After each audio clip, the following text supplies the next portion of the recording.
ایمان ہے کہاں یا ایمان کیا چیز ہے؟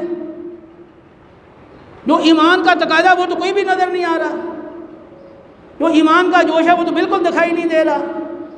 سارا جوش جو ہے وہ دنیا کے مال و دولت کے حصول کے لیے، دنیا کے مال کے لیے جھوٹ بھی بول رہے ہیں، دھوکے بھی کر رہے ہیں، انسانیت سے بھی اپنے آپ کو نیچے گرا رہے ہیں، ہر طرح کا دھوکہ کر رہے ہیں۔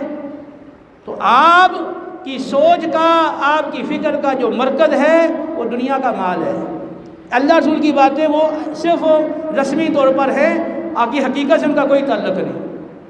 کتنے ایسے افراد ہیں کہ جو اللہ کی خاطر اپنی جان اور مال قربان کرنے کے لیے تیار ہیں۔ تو ہماری 10% ہمارے لوگ 10% بھی نہیں ہیں جو علم دین باقاعدہ حاصل کرنے کے لیے تیار ہوں، کیونکہ ان کا جو مقصد ہے وہ دولت ہے۔ تو اگر میں ایک فرضی